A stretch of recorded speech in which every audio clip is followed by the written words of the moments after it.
अस्सलाम वालेकुम नाजरीन, कैसे हैं आप सब। आज मैं आपके लिए काबली पुलाव ड्रामे की तीसरी और चौथी किस्त का खुलासा लेकर आई हूँ। नाजरीन, पहली दो किस्तों में हमने देखा कि कैसे एक अफ़गानी लड़की बारबीना मर्दान के एक महाजिर कैंप से एक उधेड़ उम्र आदमी की बीवी बनकर लाहौर उसके घर पहुँच जाती है और उसके घर वाले उसके शौकीन हो जाते हैं। वहीं नाजरीन, हाजी साहब के घर वाले ये भी महसूस करने लगते हैं कि बारबीना हाजी साहब के दिल में जगह बना रही है। ये बात उन्हें खटकने लगती है। वो बारबीना को वहाँ से भगाने की कोशिश करते हैं और कहते हैं कि अगर वो ना गई तो हम कह देंगे कि तुम जासूस हो। ये सुनकर बारबीना रोने लग जाती है कि वल्लाह हम जासूस नहीं हैं। नाज़रीन, ये बात आप सबको पता है कि ज़्यादातर अफ़गान बाशिंदे हमारे मुल्क में बदअमनी फैलाने का सबब बन जाते हैं। वो इसी बात का सोचते हुए उसको जासूस कह देते हैं। वो आपस में बात करते हैं कि खुफिया वालों को या पुलिस को बता देते हैं, वो इसे आकर ले जाएंगे। बारबीना हाजी साहब से कहती है कि आप अगर कहीं जा रहे हैं तो हमको भी साथ ले जाएं। वो बहुत अपसेट दिखाई देती है। हाजी मुश्ताक को सारा मामला समझ आ जाता है और वह बारबीना को साथ ले जाने पर राज़ी हो जाता है और अपने घर वालों से नाराज़गी का इजहार करते हुए कहता है कि तुम लोगों को मेरी ज़ुबान का ज़रा भी पास नहीं है। मैं बारबीना को लेकर जा रहा हूँ और अब कभी वापस नहीं आऊँगा। इस बात पर सब घर वाले उसको रोकने की कोशिश करते हैं, लेकिन वो किसी की नहीं सुनता और जैसे ही दरवाज़ा खोलता है वहाँ पुलिस खड़ी होती है। एएसआई उसी मोहल्ले का होता है जिसको वो लोग बिल्कुल पसंद नहीं करते। सब परेशान हो जाते हैं, लेकिन हाजी मुश्ताक किसी बड़े अफसर को कॉल करके सारा मामला संभाल लेता है और पुलिस चली जाती है। सब लोग हाजी साहब से माफ़ी मांगते हैं और बारबीना को खुले दिल से कबूल करते हैं। बारबीना कुछ ही दिनों में उनमें घुल मिल जाती है। अगले सीन में हाजी मुश्ताक बारबीना से बात कर रहा होता है कि शमीम आ जाती है और हाजी साहब पर तंज शुरू कर देती है कि मेरी तो तू कभी नहीं समझा, लेकिन इसकी पश्तो भी तुझे समझ आ जाती है। बारबीना इनके खाना बनाना सीखती है। गर्ज ये कि बड़ी भाभी के सारे काम संभाल लेती है, बच्चों के साथ खेलती है, उर्दू भी सीख लेती है। हाजी साहब की बहन एक दिन उसको कहती है कि बारबीना बिल्कुल एक बेटी की तरह तेरा ख्याल रखती है। इस बात पर हाजी साहब बेचैन हो जाता है और पहलू बदल लेता है। इसकी बहन उसको शमीम से शादी पर रजामंद करने की कोशिश करती है, लेकिन वो मना कर देता है। अगले सीन में दिखाया गया है कि बच्चियां अपना और बारबीना का कल्चर चेंज करती हैं। बारबीना को पंजाबी बना देती हैं और ख़ुद अफ़गानी बन जाती हैं और बच्चियां हाजी साहब से इजाज़त लेकर उसको अपने साथ कॉलेज के फंक्शन में ले जाती हैं।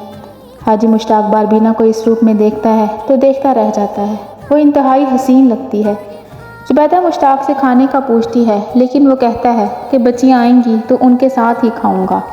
दर हकीकत वो बारबीना का इंतज़ार कर रहा होता है, जिसे देर हो जाती है और इसी वजह से उसके सर में शदीद दर्द हो जाता है। फिर बारबीना आती है और परेशान होती है कि सर में क्यों दर्द है। फिर जब उसकी दवाई नहीं मिलती तो इसका सर दबाने लगती है। हाजी मुश्ताक उसका हाथ झटक देता है, जिस पर वह कहती है कि हाजी साहब, हम कोई गैर औरत नहीं हैं, और उसका सर दबा देती है। ये एक बहुत खूबसूरत सीन था। अगले दिन बच्चियों के कॉलेज टीचर के घर से बारबीना का रिश्ता आ जाता है, जिस पर हाजी साहब परेशान हो जाता है।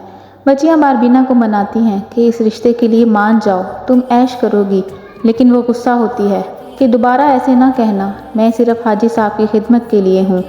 हाजी साहब एक दिन बारबीना को मोबाइल में इसके भाई की वीडियो दिखाता है जो अपने पैरों पर चल रहा होता है। इसका इलाज हो जाता है। बारबीना बहुत रोती और खुश होती है। आयशा की ससुराल वाले उसकी जल्दी शादी का कहते हैं और नाजरीन, यहीं किस्त नंबर 3 का इख्तिताम हो जाता है। किस्त नंबर 4 में दिखाया गया है कि घर वाले आयशा की तारीख रख देते हैं और उसकी शादी की तैयारियां शुरू कर देते हैं। हाजी साहब अपनी दुकान पर आता है और बारबीना के लिए 2 खूबसूरत जोड़े लेकर जाता है। उधर घर में सब आयशा की बरी देख रहे होते हैं कि हाजी साहब बारबीना के जोड़े ले आता है, जिसको देखकर सब खुश होते हैं और हैरान होते हैं। बारबीना पीला जोड़ा पहनकर इंतहाई खूबसूरत लगती है। वो हाजी साहब को दिखाती है और फिर उनके लिए भी जोड़ा निकालती है। मेहंदी का फंक्शन होता है, खूब हल्ला गुल्ला होता है, डांस होता है। बारबीना बच्चियों के साथ हल्का फुल्का डांस करती है। हाजी साहब का बहनोई चुपके चुपके उसकी वीडियो बना लेता है, जिसको सब नोट करते हैं। हाजी साहब भी चोरी चोरी बारबीना को देखते रहते हैं। उनकी नज़र उस पर से नहीं हट रही होती। दोनों की जोड़ी एज डिफरेंस होने के बावजूद دیکھنے والوں کو بہت پسند آتی ہے۔ بعد میں حاجی صاحب باربینا کو ہدایت کرتا ہے کہ میرے گھر والوں سے تھوڑا فاصلے پر رہو، خاص طور پر غفار سے، کیونکہ انہیں نہیں پتہ کہ میرے اور تمہارے درمیان کیا رشتہ ہے۔ اور یہ بات اس کی بڑی بھتیجی عائشہ سن لیتی ہے۔ سب گھر والے بعد میں باربینا کے ڈانس کی اور اس کے کپڑوں کی بات کرتے ہیں، اور یہ بھی کہ بھائی صاحب باربینا کو چپکے چپکے دیکھ رہے تھے۔ اگلے دن بارات کا فنکشن ہوتا ہے جس پر باربینا بہت پیاری لگتی ہے۔ ناظرین، یہاں پر عائشہ باربینا اور اپنے بڑے ابا کے لیے بہت خوش دکھائی دیتی ہے۔ ایسا لگتا ہے کہ حاجی صاحب نے اس کو اپنے اور باربینا کی نکاح کا بتا دیا ہے، اس شرط پر کہ وہ راز رکھے گی۔ یہاں بھی غفار کی نظریں باربینا پر رکی ہوتی ہیں۔ شمیم بھی زبیدہ کو طنز کراتی ہے کہ دلہن تو آج تیری جٹھانی لگ رہی ہے، جس پر وہ کہتی ہے کہ شرم کرو، وہ بھائی صاحب کی بیٹیوں کی طرح ہیں۔ پھر شمیم اس کے دل میں شک کا بیج ڈال دیتی ہے کہ نظر رکھنا اس پر، کہیں یہ تیری سوکن نہ بن جائے۔ اگلے سین میں باربینا حاجی صاحب کے لیے چائے لاتی ہے، جس پر وہ اسے اداس دکھائی دیتا ہے۔ وہ سمجھ جاتی ہے کہ وہ عائشہ کی رخصتی پر اداس ہے اور اپنے باپ کو یاد کر کے رونے لگ جاتی ہے اور روتے روتے اس کے گلے لگ جاتی ہے، اور بس یہیں پر شمیم آ جاتی ہے اور یہ منظر دیکھ کر اس کو آگ لگ جاتی ہے۔ وہ تماشا بناتی ہے کہ کیا رشتہ ہے تمہارا آپس میں۔ یہاں غفار بھی اپنی بیوی سے کہتا ہے کہ کمرے میں باربینا بھائی صاحب کو سنبھال رہی ہوگی۔ وہ یہ باتیں اس لیے کرتا ہے تاکہ یہ بہنیں اسے یہاں سے نکال دے، یا پھر کم از کم بھائی صاحب سے اسے دور کر دیں تاکہ وہ اس کے قریب جا سکے۔ وہ باتوں باتوں میں اسے کہہ دیتا ہے کہ ہماری اولاد نہیں ہے، سوچو اگر میں اس سے شادی کر لوں تو وہ کچھ نہیں کر سکے گی اور خاموشی سے تمہاری خدمتیں کرے گی، اور مالکن تو تم ہی رہو گی۔ اس بات پر وہ بہت ہنگامہ کرتی ہے، کہتی ہے کہ میرا بھائی تمہیں جان سے مار دے گا اگر تم نے دوسری شادی کا سوچا بھی۔ اگلے دن وہ باربینا سے کہتی ہے کہ وہ چلی جائے یہاں سے، اور یہ بھی کہ اسے بھائی صاحب نے یہ کہہ کر یہاں بھیجا ہے کہ میں تم سے جانے کا کہہ دوں۔ اگلے دن شمیم قبرستان میں پھر حاجی صاحب سے پوچھتی ہے کہ تمہارا کیا رشتہ ہے؟ وہ کہتا ہے کہ جو بھی رشتہ ہے اس کا کوئی نام نہیں ہے۔ پھر وہ پوچھتی ہے کہ میرا تم سے کیا رشتہ ہے؟ وہ کہتا ہے کہ اس کا بھی کوئی نام نہیں ہے۔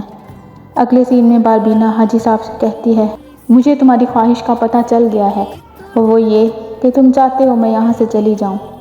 حاجی صاحب حیران ہو جاتا ہے، پوچھتا ہے ایسا تم سے کس نے کہا، لیکن وہ کسی کو نہیں بتاتی۔